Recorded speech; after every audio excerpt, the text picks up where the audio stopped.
Hi guys, it's Carl here from CaminoWays.com, and today we have a special edition bumper version of the podcast. I'm joined by artist Jennifer Lawson, who's just released a brilliant book called Walking in Watercolour, an artist's pilgrimage on the Camino de Santiago. Not only does the book include over 200 watercolours of the Camino, it's complemented by diary-style entries that really help communicate her story. Jennifer herself is a super interesting character, and I think you're going to really enjoy this one.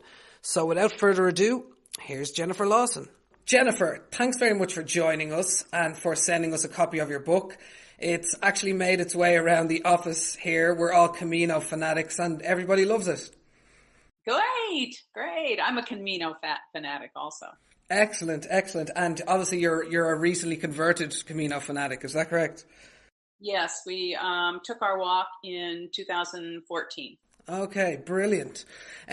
So obviously we're going to talk to you a little bit about the Camino, but we're also going to talk to you, I suppose, about your art and kind of what makes you tick. So when I was in school, some of my friends were never without a sketch pad, and a lot of those people don't do art today. And then some of my closest friends just kind of came to it much more recently, and they're really passionate about it. Some of them have made careers from it. So can you tell me, when did painting begin for you? Well, I started actually drawing when I was just a little kid, when I was in kindergarten, and, I was drawing all my life. And then I got a degree in art. I got a Bachelor of Fine Arts, and I went on to become a art director and a creative director at a company that sold outdoor equipment here in the United States called LL Bean.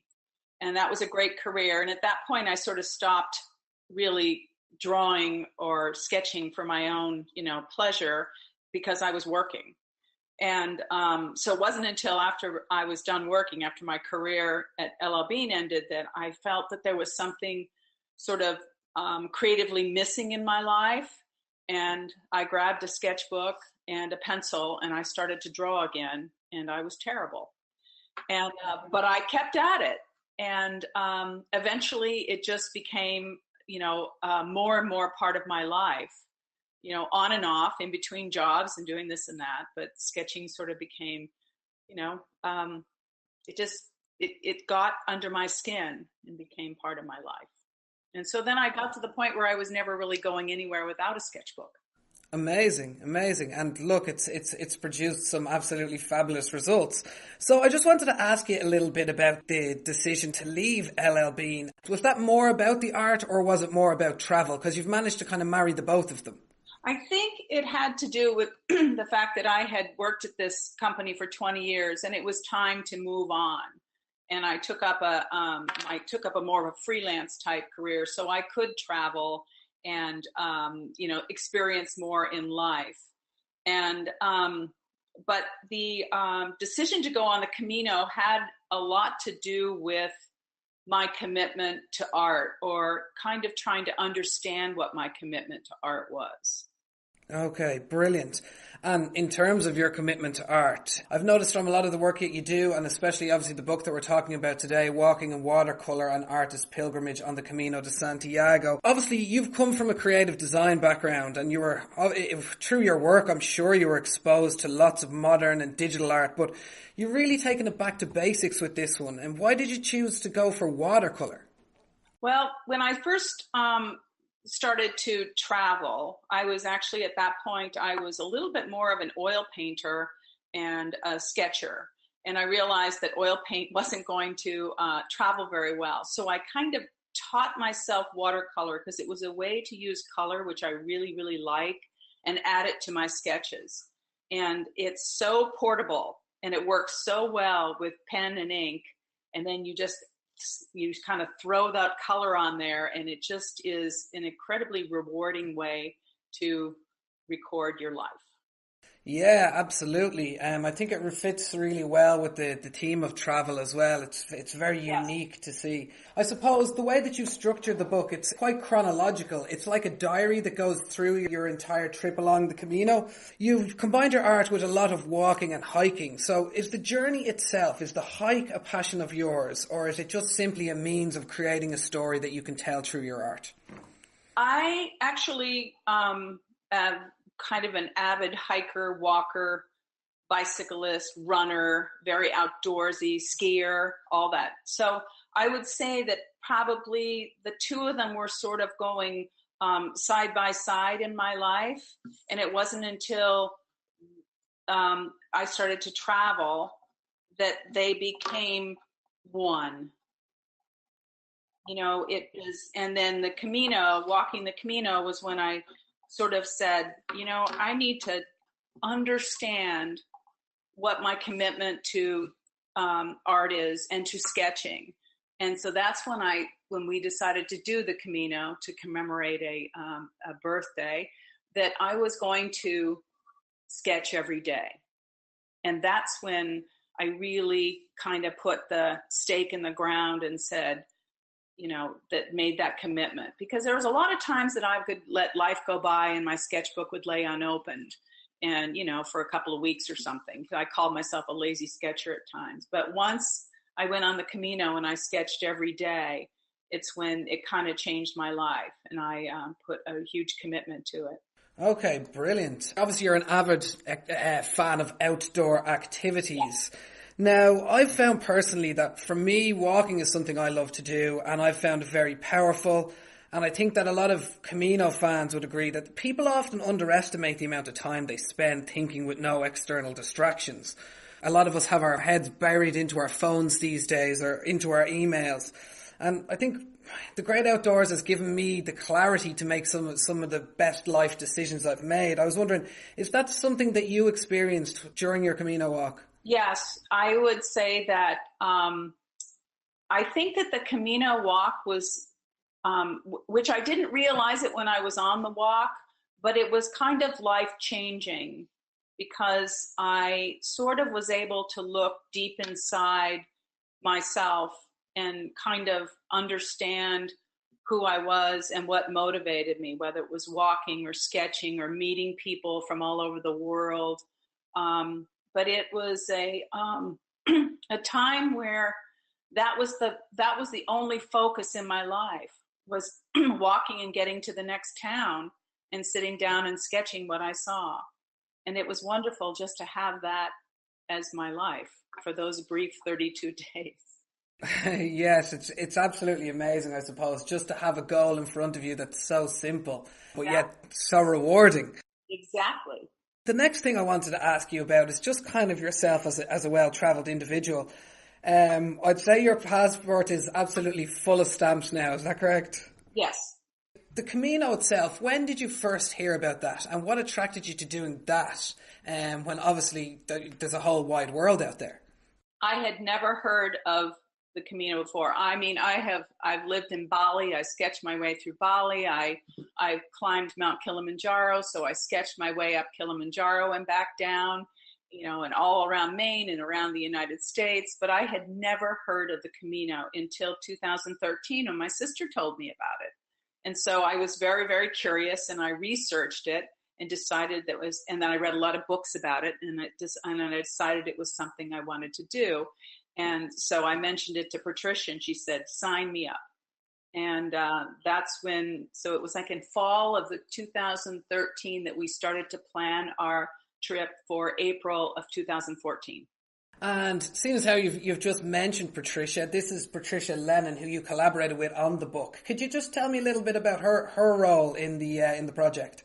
Well, I have known, and I know I call her Patty, but I have known Patty for 30 years. We met at working at a company years ago when we were both very young, and so we've been friends, and we've been walking for years. And she traveled. We spent 40 days traveling, and it was really remarkable. making the plans to go on the Camino and then walking it and finishing it. And then it wasn't until I think a year later that it was actually Patty's idea to say, and turned to me one day and said, I think we should do a book on this. And I thought she was crazy. Brilliant. Well, I'm glad that she convinced you to do it. The Camino is an ancient trail, and apart from the unique experience it provides, what we find here at Camino Ways is the reason that people keep coming back for more and people end up going on 3 or 4 Caminos is the diversity of routes that are available. Obviously, it's not just one route. So I was wondering, could you tell us a bit about what route did you do and why did you choose that route or that way? Well, we did the Camino Francaise. We did the traditional, 500 miles or 790 kilometers.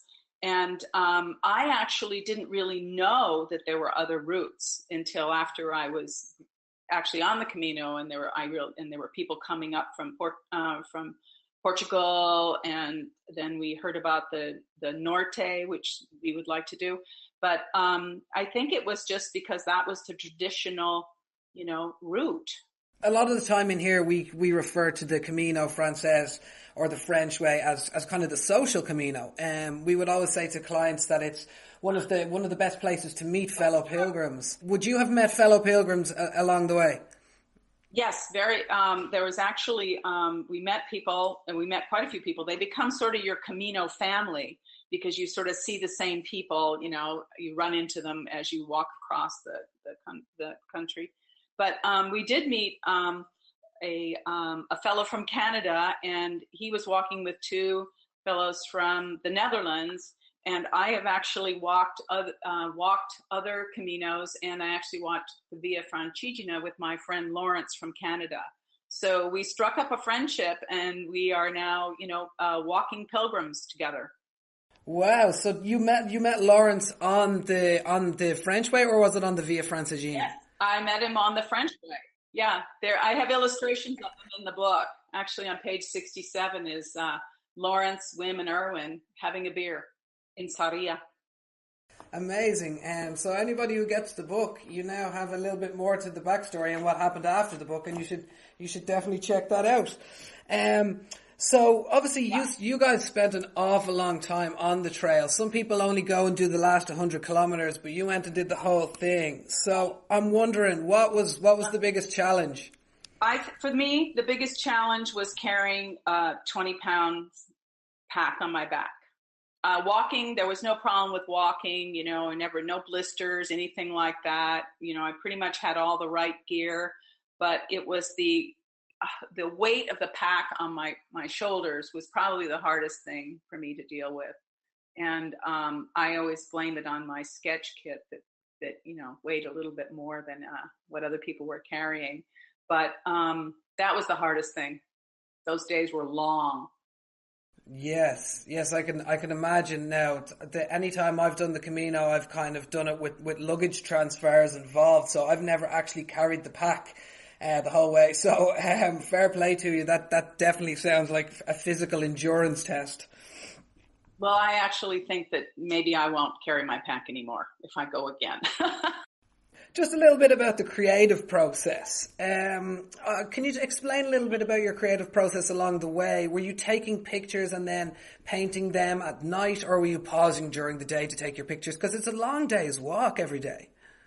It is. When I was on the Camino, of course, I had my iPhone and of course I took pictures, but what we would do is we would start out in the morning, we would get to our designated, destination, and we would get to the albergue, we'd unpack, we'd get our bed, we'd get everything set up. And at that point, we would go out and look for a place for me to sketch. And usually I would plunk myself down in a plaza or in front of a building that looked interesting, or in the garden of an albergue. And if Patty was there, she would work on her journal, or she would take a walk and go sightsee on her own. But the sketching always took place after we got to the destination and got sort of all settled in for the evening. So I would sort of sketch through the late afternoon into the evening. Okay, brilliant. So when I visit the Camino, I like to keep a little bit of a diary. I'm the type of person who tends to forget a lot of things. So a year later, if I want to remember my Camino trip, I can always go back to the diary. But I mean, I'm just kind of scribbling words down as I go along. You've managed to produce a really great piece of work. So did your commitment to the project take away from your experience, or do you think it enhanced it? Well, the interesting thing is, I think when you do a sketch of a place, you remember it more than if you just take a photograph. I've always heard this, and I think it's true. So if I was there drawing in a town, then situation became much more deeply embedded in my brain. And so when I was able then to create the book, and the Camino had such a visceral kind of feeling for me. So when I created the book, it all seemed to just still be in there, in my brain and in my heart, and kind of just flowed out of me in a very painful way at times. That's amazing, powerful words. You sound like the Camino kind of affected you in a way. Of all the great little towns that you visited along the way, which one would you say, or was your favorite, or what were your highlights, and why do you think it affected you so deeply? I loved Logroño. It was the first city that you get to after you leave. And by that time, we were pretty hungry, and we had heard that the tapas were really wonderful in Logroño. And we found this street where there was tapas bars, and that was the most beautiful and delicious food we'd had in a long time. And so that was really kind of memorable. And then Leon was a really, it was nice to be in Leon, and we took an extra day off there just to take a break. And we splurged and stayed. That's page 48 and 49 in the book. And we splurged and stayed at the Parador, which is in the San Marcos Plaza. And that was the day I went out and sketched that San Marcos, the building. And it was a huge commitment to sketch that building. And I sat there for 4 hours and just wonderfully just found my way through it without bailing on it. So that was a wonderful one. And then I love the town of Fonce-Badon, way up just before you get to the Cruz de Ferro. And it's that abandoned village that's way up there. And it was just this wonderful place. And the dinner they served us at the Albergue was the most delicious food I had on the Camino. I couldn't even believe that way up there they could cook this delicious food, and I think they grew it all themselves. It was just fabulous. So that was kind of a cool town too. Amazing. You seem to have been wowed by the food, which is something that I definitely experienced. Did you manage to taste any pulpo, any octopus? Yes, that was my other, and I was so excited because I love grilled octopus. So I was very excited about having the pulpo. But walking all that time, I was so hungry. Your metabolism starts to go. So I thought about food a lot. Excellent. And I suppose when your metabolism is working that hard, you can also afford to have a glass or two of wine, which is welcomed. I wanted to ask you about a quote that I read from you. The Camino is like sketching. The pleasure is in doing, not finishing. And I was hoping you could just elaborate on this a little bit more and tell me how you came to that conclusion. Well, several things. When we walked, you're taking this journey. You're walking every day, and you're on your way to Santiago. And I remember when we got to Santiago, and the Camino, we were done. I had this little feeling of sadness that we were no longer walking. And that was the same with drawing. When you draw, it's really, the pleasure really is moving the pen across the paper and making decisions about what color to put and really the destination is more important than the end. But sometimes that's hard that concept, it takes a while to let that to sink in. Sometimes it's, so I've tried to kind of live that way. I suppose that there's a wonderful life message that you can take from that, and I suppose it also pays homage to the, I'd almost say addictiveness of the Camino. After you did this, you did the Via Francigena, which is also very closely linked to the Camino, and it's another product that we supply and something that our clients are very passionate about. Can you tell us, how did you find the Via Francigena in comparison to the Camino? Well, it's not marked as well. The Camino is marked so well, and the Via Francigena is, sometimes you have to look very closely to find that next marker, because it might just be a red mark that's on a tree. And but I absolutely loved it. After I got used to the fact that I was going to have to be a little more vigilant about looking for the way markers, I loved it, and I thought the little towns were beautiful, and the food was delicious, and the wine, and the whole, I would go back there again also. It was just beautiful. Yes, I have heard that about the markings, all right. We actually have two guys here on our product team, Emmett and Sean, who work very hard to keep our walking notes for the Via Francigena up to date. And obviously we also supply you with GPS coordinates. So for any of the listeners out there, make sure that you have all your ducks in a row before you head out on the Via Francigena, but it is well worth it. In the aftermath of you releasing the book, you came back, you put the book together, and it's been released now. So I was wondering, what's the reaction been like so far?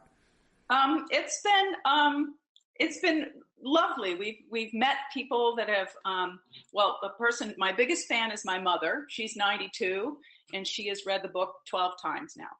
And, but anyway, it's been wonderful. Most of the people that, have, gotten it have loved the story and the illustrations, and they've given it as gifts. And so we've had wonderful, wonderful feedback. It's been great.